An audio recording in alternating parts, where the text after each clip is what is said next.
तो फिर से एक क्वेश्चन मैंने कराया था अभी, तो अगला क्वेश्चन आप फिर से देख लो, और वो है सच्ची सहानुभूति। क्वेश्चन पढ़ो पहले तो। सच्ची सहानुभूति का अर्थ ना केवल दूसरों की पीड़ा महसूस करना, अपितु उस पीड़ा से राहत दिलाने में सहायता के लिए आगे बढ़ना भी है। ये डेनियल गोलमैन का एक कमेंट ले लिया हमने, जो उन्होंने बात कही कि हम सिंपैथी दिखाते हैं किसी पर, तो सिर्फ सिंपैथी दिखाने का काम ना हो कि हम सिंपैथी दिखा लें, सामने वाले का अगर हमने दर्द में देख करके सहानुभूति दिखाई है तो उसके दर्द को कम करने के लिए, है ना, उसकी पीड़ा से राहत दिलाने के लिए, सहायता के लिए जब आगे बढ़ते हैं, उसे कहते हैं सच्ची सहानुभूति, है ना, उसे बोलते हैं सच्ची सहानुभूति।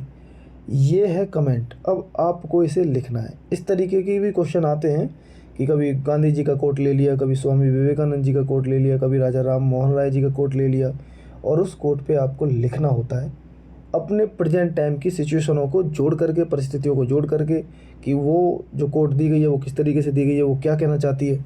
ठीक है, तो आइए बढ़ते हैं। लेकिन है वो तुम्हारे सिलेबस का हिस्सा ही। मेन जो फोकस था इस पे सहानुभूति पे था, क्योंकि आप कीवर्ड पढ़ते हो, कीवर्ड पे जाइए, तो सहानुभूति के कीवर्ड के रूप में आप डेफिनेशन स्टार्ट कर दो। सहानुभूति का अर्थ है कि किसी प्राणी में, किसी अन्य प्राणी में दूसरे प्राणी मानव या काल्पनिक चरित्र के मनोभावों को समझने की क्षमता, है ना। आप किसी को दर्द में कराहते हुए देख रहे हो, या सपोज करो कि किसी का एक्सीडेंट हो गया आपकी आंखों के सामने, उसको चोट लगी, तो आप उसके दर्द को फील कर पाए, आपको उसी को बोलेंगे सिंपैथी, आपको दया आई। लेकिन जिसको चोट पहुंची थी उसको आपने ये कोशिश नहीं करी कि उठा के ले जाएं, उसको अस्पताल भर्ती कराएं, पट्टी कराएं उसकी। तो वो जो लुक वाला काम था वो जो एक्ट में बदल गया, जैसे लुक ईस्ट पॉलिसी, जब उसको एक्ट ईस्ट पॉलिसी में बदल गया, तो लुक है सिर्फ सहानुभूति, और सच्ची सहानुभूति क्या है, एक्ट। ये कहना चाह रहा है। तो आपका इंट्रोडक्शन कंप्लीट हो गया। उसके बाद आगे बढ़िए। डैनियल गोलमैन महोदय का कथन एक कदम आगे की व्याख्या करता है, क्या कि जिसमें क्रिया या व्यवहार पक्ष को भी महत्वता प्रदान की गई है। मतलब सिर्फ देखना नहीं है, सिर्फ देख करके सहानुभूति नहीं करना है। सच्ची सहानुभूति का अर्थ है कि आप उसमें एक्शन लें, सिर्फ लुक ना करें, एक्शन भी करें। ठीक है, इसके निहितार्थ निम्न हैं। बताइए जी क्या क्या निम्न है। पहला, पैसिव के बजाय एक्टिव अप्रोच।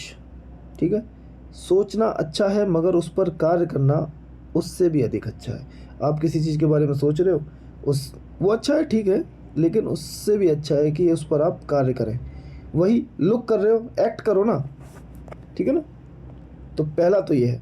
अगला, संवेदना के मूल्य को परिणति तक पहुंचाने हेतु क्रिया आवश्यक है। सच्ची सहानुभूति बताती है एक्ट करना। इसलिए जो आपको इमोशंस आ रहे हैं, जो संवेदना किसी को देख करके हो रही है, किसी की पीड़ा को देख करके, और उसके मूल्य को अगर आपको परिणति तक पहुंचाना है, मतलब एक्ट की कंडीशन में लेके जाना है, तो उसके लिए एक्शन आवश्यक है। नंबर 3, व्यक्तित्व का संपूर्ण विकास। किसका? व्यक्तित्व का संपूर्ण विकास विकास की क्रिया द्वारा। कैसे? आप मदर टेरेसा जी को ले लीजिए, एग्जाम्पल दे दिया है यहाँ। अगर आप इन ऊपर वाले पॉइंटों का भी अगर एग्जाम्पल दे पाते तो वो सबसे ज़्यादा अच्छा होता कि यहाँ आप डालो, ख़त्म करने के बाद उदाहरण के रूप में, यहाँ आप डालो उदाहरण के रूप में। ठीक है, तो तीसरा कि व्यक्तित्व का संपूर्ण विकास क्रिया के द्वारा। कैसे?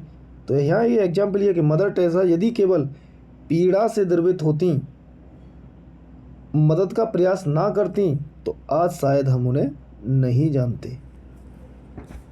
ठीक है ना, ये कहना चाहते हैं। ये एग्जाम्पल ही हो गया लगभग। आगे आइए। वास्तविक न्याय की प्राप्ति हेतु मदद हेतु आगे जाना महत्वपूर्ण है।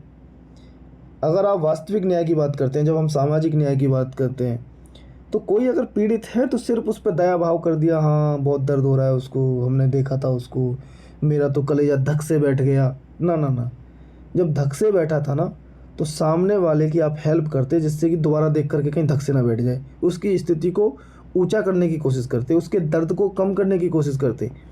तो ये है वास्तविक न्याय की प्राप्ति हेतु मदद के लिए आगे जाना महत्वपूर्ण है। अगर कोई व्यक्ति, एग्जाम्पल ले लिया यहाँ पे भी, सड़क पर घायल व्यक्ति के प्रति केवल संवेदना दिखाता है, परंतु उसे अस्पताल पहुंचाना महत्वपूर्ण है, ना कि सिर्फ संवेदना दिखाना। ये है सच्ची सहानुभूति। हम उसी से जुड़े हुए हैं अभी तक, अपने क्वेश्चन से नहीं भटक रहे। जो क्वेश्चन की डिमांड थी वहीं लाग लपेट करके हम चीज़ों को वहीं लेके जा रहे हैं। ठीक है जी, ये डायग्राम दिखा दिया, संज्ञानात्मक, भावनात्मक, व्यवहारात्मक पक्ष, और ये दिखाता है आपकी पूर्ण संवेदना को, है ना, कि आपको इन्फॉर्मेशन मिली किसी चीज़ के देख करके, जान करके, सुन करके। ठीक है, तो आपने जैसे ही देखा, जाना, उससे आपके अंदर इमोशंस जगे तो उसके बाद एक्ट होना ज़रूरी है, व्यवहारात्मक पक्ष में जाना ज़रूरी है। जब ये तीनों मिल जाएंगे तो ये पूर्ण संवेदना को दिखा रहे होते हैं। ठीक है, ये डायग्राम बहुत बेहतरीन है, उसी से रिलेटेड है। आगे आप कंक्लूड कर दो उसको कि अतः संस्कृत की उक्ति उद्यमेन ही सिद्ध्यंती कार्याणि न मनोरथे, है ना। अगर आप कोई काम उद्यम ही, वो सिद्ध नहीं होगा, कार्याणि न मनोरथे। अब मन में ही कोई चीज़ सोच रखी है, एक्ट उसका कर नहीं रहे हो, तो वो क्या ही है, वो काम तो आएगा नहीं कुछ भी। उसके अनुसार क्रिया या व्यवहार पक्ष संवेदना को वास्तविक अर्थ में चरित्रार्थ करता है। इंट्रोडक्शन इस तरीके से, कंक्लूड आप इस तरीके से भी कर सकते हो, और ये बेहतरीन कंक्लूजन है। इस तरीके से ये दूसरा क्वेश्चन एथिक्स का जो मैंने कंप्लीट कराया। हालांकि आज से पहले मैंने 2 या 3 दिन पहले एथिक्स के 2 क्वेश्चन और कंप्लीट कराए थे। दृष्टि की मेंटरशिप में जो क्वेश्चन मैंने लिखे थे, मैंने उन्हीं को दिखाया था आपको। ठीक है, तो 2 क्वेश्चन अभी ये कंप्लीट हो गए। मैं कोशिश करता हूँ एक तीसरा क्वेश्चन और है, उसको भी मैं दिखा दूँ। तो अगर आप ये वीडियो देख रहे होगे तो उसके बाद तीसरा जो वीडियो डालूंगा उसको भी देख लेना। तो इन 2 वीडियो को प्यार देने के लिए बहुत बहुत धन्यवाद, और नेक्स्ट वीडियो के लिए आप वेट करें, अभी डालूंगा उसको।